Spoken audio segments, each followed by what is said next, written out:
Do you know how many owners I see who are unconsciously unaware that they are putting up gates like you're driving down a road and oops, there's a locked gate and you can't get past it to continue down the road on your journey.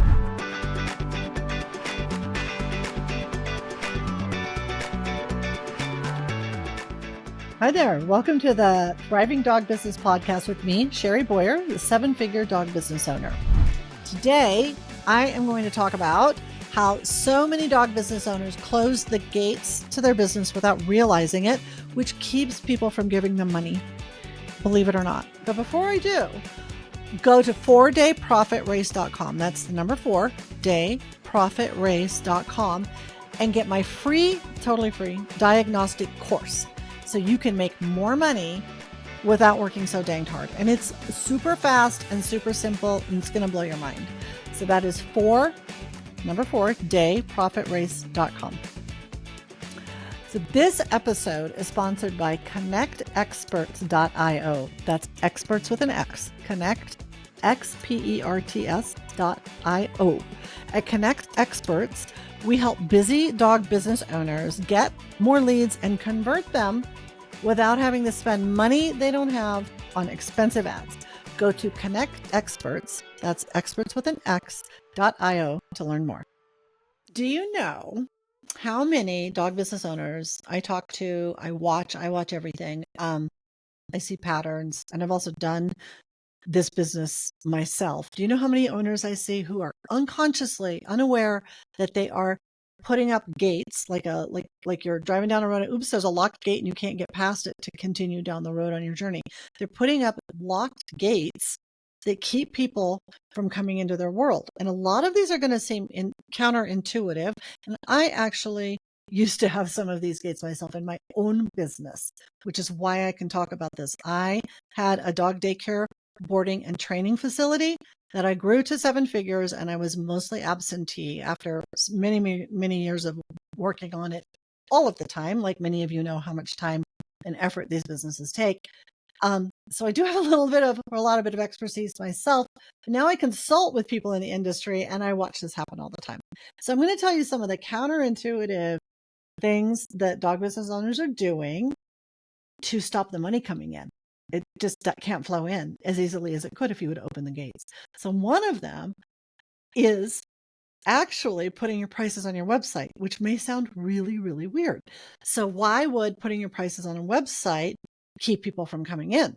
Well, one of the reasons is because they make a decision based on their money beliefs and your pricing, and they may just completely bounce right off of your website. They may think it's too cheap. You never know. They might go, why is that only costing that much? That doesn't sound right. They may think it's way too expensive. And in the meantime, what has happened is there has not been a connection, rapport, and trust built with those people. So I am a high recommender of no prices on a website. And people in the industry have argued this with me since 2005 when I opened my dog training business initially. They're like, no, we have to put our prices on the website. And I'm like, no, we're not selling cameras or camera equipment, or I don't know what else do people buy. We're not like selling things on Amazon where people can price shop. We're selling a service to owners of dogs who care deeply about their dogs and want to take their dogs for whatever it is, pet sitting, grooming, dog daycare, boarding, dog training, dog walking. They want to take their dog to somebody who's going to do that job well and care for their dog at a high level. And so the ones who may be price shopping may not even realize that they would be willing to pay a higher price if they just got to know you a little better. And so I've been arguing this for 18 years now in the industry. And I've tested it in my own business, and I found that I made more money when I took the prices off of my website. So it is a counterintuitive gate that goes up because people will make a decision based on your pricing, and you may never, ever hear from them again. When if you did not have the pricing on the website, they might call. And that is an open gate to talk to them and offer them an experience of what your business could do for them. So that's one gate that people close without even realizing it. Another one is the actual website itself. Now I call a lot of the websites I see very pretty websites, and they are actually pretty bad in that usually the person who has made the website for the business owner, the dog business owner, is likely a beautiful designer. They're highly trained. They're very skilled. They make a beautiful website, but they are not trained in marketing. They're not trained in writing the copy, the language that's on the website, and trained in how to make that website appeal to the person who lands on the website. And in the marketing world, we call the place where somebody lands. They click a link and they land on your web. They go to Google and do a search. They click, they land. That's called a landing page, and also a website because it's a site on the web. But so I'm a total nerd about this stuff. I look at dozens, if not hundreds of websites a month. I look at them with my clients. I look at them because I study them. I look at them because I geek out on this stuff. And if I see 100 websites, I might see one that is done in a way that is compelling and will attract the person they're trying to attract to then do something that I call like an open gate. So a lot of websites, it's very hard to find the contact form. Like, how are they going to get in touch with you? That's a closed gate. If it's not very clear telling them what to do and how to do it, and they have to go try like clicking on, if they're on mobile, the hamburger, they call it, the 3 little lines to find your menu, to find your contact form, they're bouncing. So it's a closed gate. So there's a lot of pretty bad websites out there. They're really pretty and they're pretty bad. And that is a gate that people don't realize they're closing to people that keeps people from coming into their world and giving them money in exchange for the care and concern for their dog. There's also a gate that people close unwittingly. So a lot of people in the industry are tired. They work so hard. It is one, people who are not in the dog business industry do not realize how hard all of you work. Once you're in it, you know how hard you work. Like, I don't know if there's anything actually, especially if you're doing overnight boarding or something. The only thing that I can think of that would be similar would be, let's say, senior care, a nursing care facility. But just think about it. Those people, that's some hard work as well. Those people are cared for 24 hours. But they're often getting money from insurance companies and government help, like Medicare or whatever, helping pay for all of that. Everybody in this industry who's caring for dogs are not getting money from insurance to pay to cover this. The people who are bringing their dog to you for whatever are paying for it out of their pocket. And then you, the business owner, are taking the money they're paying you and turning around and paying either yourself, maybe. A lot of people aren't. A lot of people are ashamed to admit they're not making any money or enough money, especially after working so hard. But so then they have to turn around if they have team or staff and pay them. And so one of the things that happens is people get overwhelmed, burnt out, frustrated as all get out. And they're like, oh my gosh, why are people calling me at 11 o'clock at night? I am a business owner.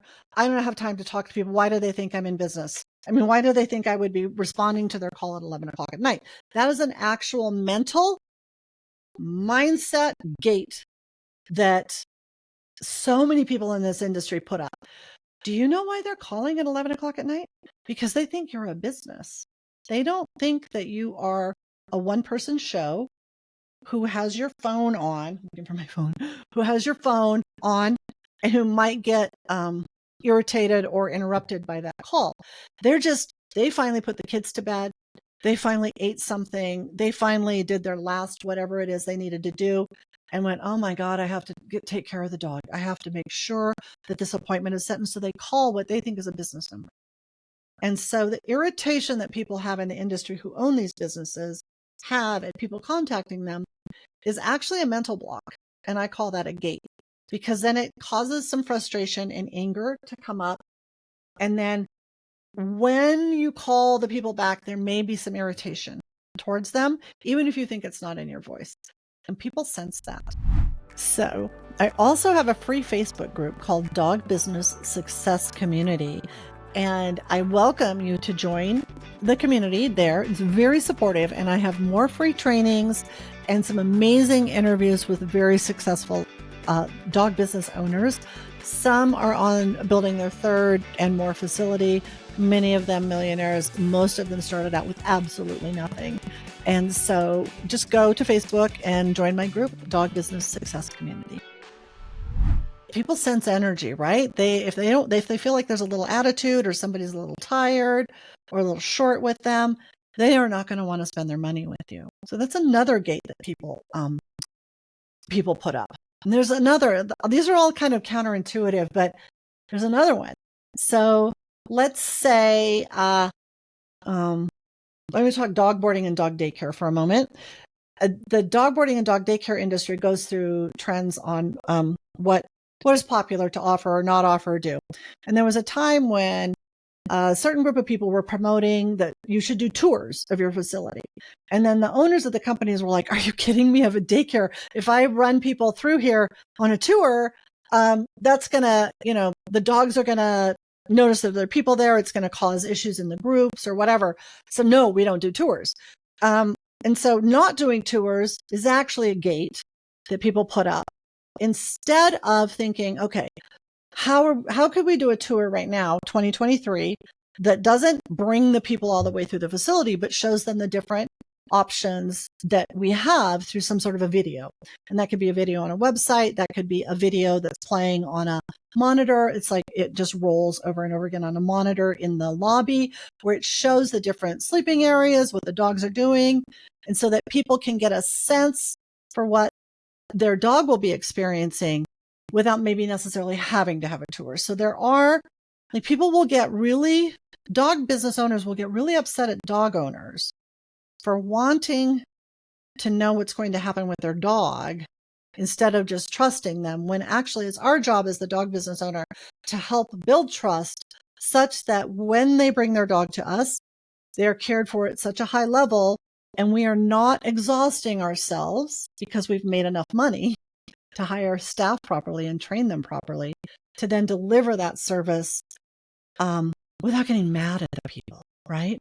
And then there's another super counterintuitive move in the dog training industry for years, this has been a thing. And I see it in the dog daycare industry a little bit as well. And let me think of how I'm going to talk about this. Let's say in the dog training industry, there was a time when a lot of trainers learned to offer a lifetime guarantee. And so they would train the dog and the board and train or something and say, then I have a lifetime support guarantee. And you can contact me anytime after the training is done, and we will talk you through any issues. Well, the problem with that, I have found in immense testing in my own world and working with hundreds of business owners and dog trainers, is that the people who have bought the service almost never call back. Now, that may sound to some people like, oh, thank God they've never called back. And when I hear that, I think, oh my gosh, we have just lost an opportunity for the business owner to make more money and the dog owner to get more training and to level up the game, the game of training with their dog, right? There's a miss on all sides on that. And I feel very strongly about this. And I'm going to be talking about that specifically in one episode. In the dog daycare world and also boarding world, and I just kind of going to go on a rant on this because I just saw something in a Facebook group about this. The gate for the dog trainers is we stop people from giving us more money by offering something that people don't use. It doesn't make much sense to me. In the dog daycare industry, the closed gate to getting more money is, so initially it looks like you're going to make more money, like a lot of money. So for example, somebody offered a daycare package special with all of these special things. You get a Kong, you get a this, you get a that in your package special. When you buy the special between these dates and these dates, Black Friday special, let's call it that. And they made a boatload of money. They made $40,000 in 1 week. Came in. Now that seems like you'd be like, Sherry, what are you talking about? That opened the gate for a lot of money to come in. But wait, a lot of money comes in November. The problem with what they sold was they had no expiration date on the packages that they sold. So now you have to So let's say $40,000, you're going to give your staff some Christmas bonuses. You're going to do all this stuff by February. I can guarantee you that $40,000 is gone because January is a super slow month for boarding and often daycare. Sometimes training, not always. It depends. So now the $40,000, which seemed like this amazing amount of money, now it's gone. And yet the people are going to bring their dogs back for daycare, bring their dogs back for daycare because they have those package days and they are going to keep using them. And the business owner has to do what?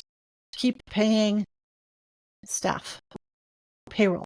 Payroll is the biggest expense in this industry for any dog business owner.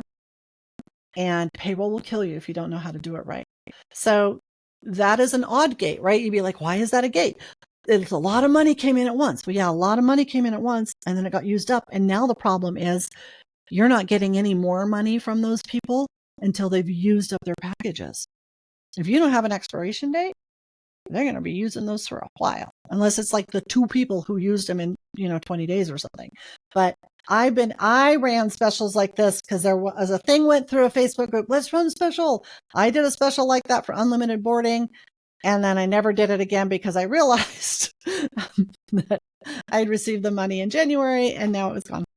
And I still had to pay my staff. And so those are probably some very counterintuitive gates that are, you don't realize you're setting. Nobody does this on purpose, but that they're just closed. And it keeps people from coming into your world and giving you money out of their free will and their pure joy that they found someone that they can trust, a facility, a person, even if you're solo, that they can trust with their dog, their beloved companion. And so I don't want you all to burn out. I don't want you to stay in overwhelm and frustration. I want you to maybe start thinking about some of these seeds I planted here. And then please continue listening to the other episodes I have because I have so much more than this. Thank you so much.